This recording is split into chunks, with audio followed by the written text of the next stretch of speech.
29%. And the average turnout altogether was 41% on presidential elections. I doubt we'll get that 41% average turnout in these local elections.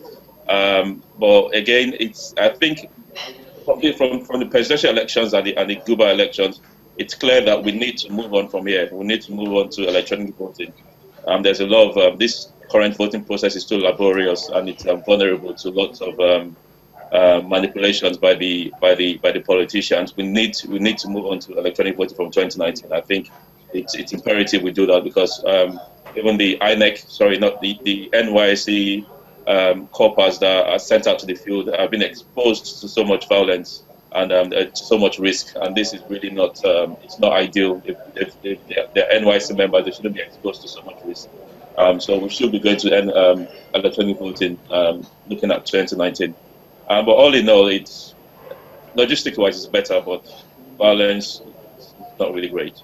All right, Justin, moving forward now, Tundile is also on the Hangout. He is in Lagos. Yeah. Well, Tunde, you are in Lagos. First of all, what part of Lagos are you at the moment, and what's your own voting experience, or at least the accreditation, if you haven't gone through the voting experience yet? Okay. Can you hear me? Sure, we can. Go ahead. All right. I'm in Ajah. It's peaceful. There's nothing happening outside of the ordinary. Things went smoothly.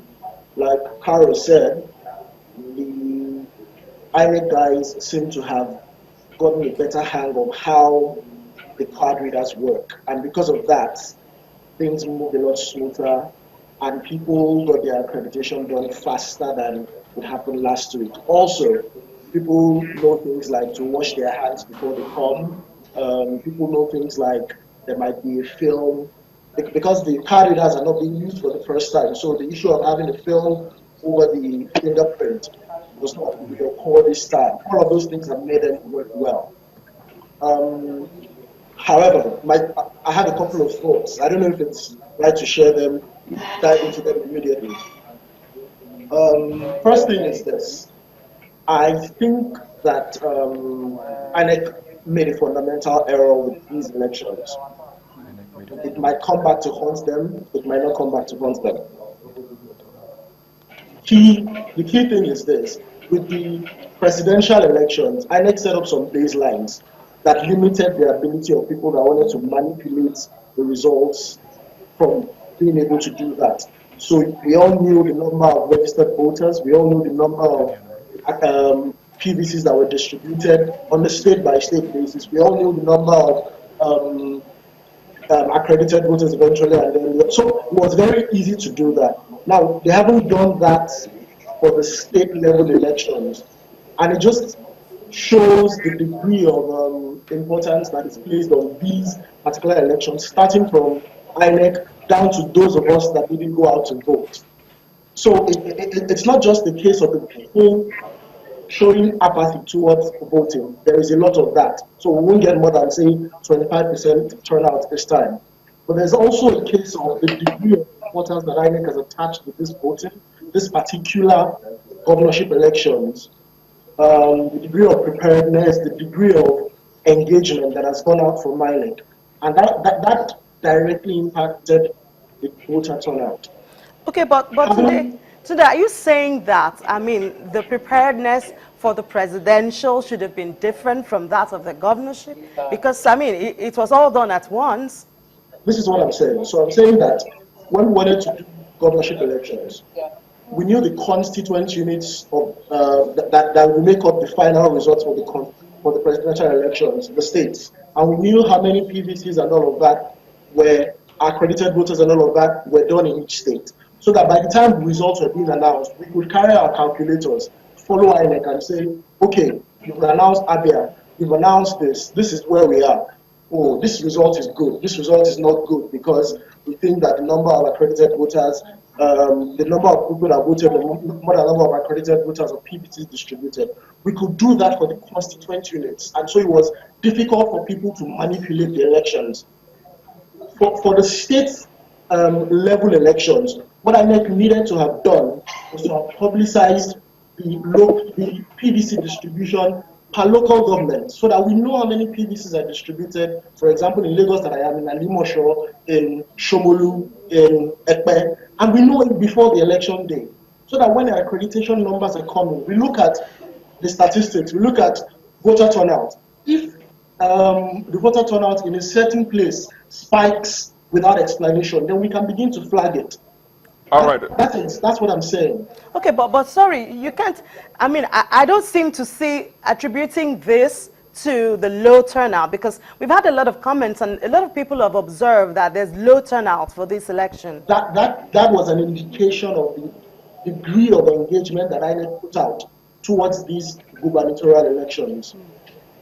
All right, Tunde, I will come back to you, but now let's go to Kolo Kenneth Kadiri, who is in Abuja, and he is in the situation room. Kolo, can you tell us the situation in the room that you are at the moment? Well, the situation here is quite calm and laid back. Okay. We have persons. Can you hear me? Sure, go Yes. ahead.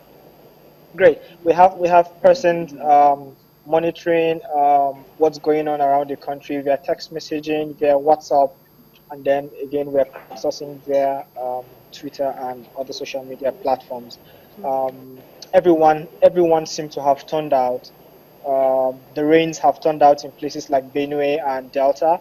The wind and dust has turned out in Gombe. We've had issues of thugs in Kogi, Oshun, and a couple of other states in the southwest. And then again, the spirits in River State have turned out en masse this time around. But again, the voters that are the most important stakeholders in the elections did not seem to turn out like everyone else has said. It's spread across the country, actually everywhere. Even in Kano, where we had more than 2 million, about 2 million people voting, not so many people have turned out this time around.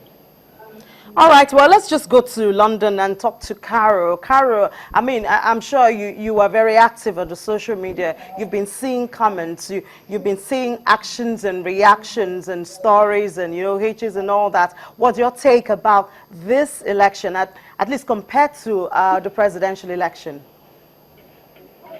Well, you have different interests depending on what part of the country. You have people having to flee from a certain polling unit in Akwa Ibom State, and then you have the same issue of child voting in Sokoto State en masse this time around, as much as was reported during the presidential elections. Then you had rumors of elections not holding in Kogi State, then it's holding, or that of fake ballot papers, and then no, they weren't fake ballot papers. You know, so. All right, well, thank you so much. Thank you so much, Kula. I was actually talking to Carol, but I mean, that's the much we can take for now because we still have to bring the pictures. Yeah. So thank you so much, guys, for hanging out with us. And we know we'll still hang out before these elections are over. All right, Carol, thank you. Tunde, thank you. And Olamide as well as Kolo in the Federal Capital Territory. Yeah, we'll just take a short break now. When we come back, we'll bring you your pictures.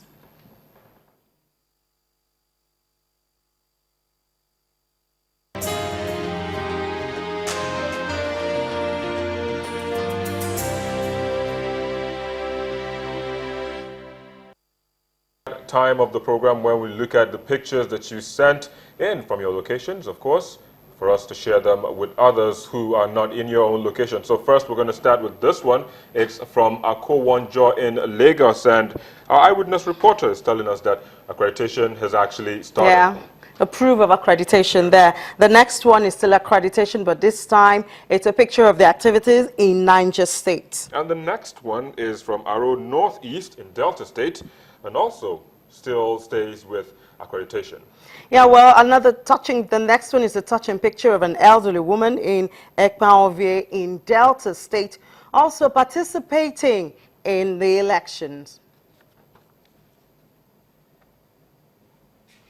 Well, the pictures are there. There's so many. Just keep them coming. But of course, just like we said, the trends is now what is going on in your own location. So send those pictures. What is going on? You voted. voting processes, security operatives at your voting unit. Just tell us what is going on through these pictures. Thank you for watching Polstream. I'm Victor Matthias. And I'm Ini Thompson. Chamberlain and the other guys will be back at the top of the hour to continue with Nigeria 2015.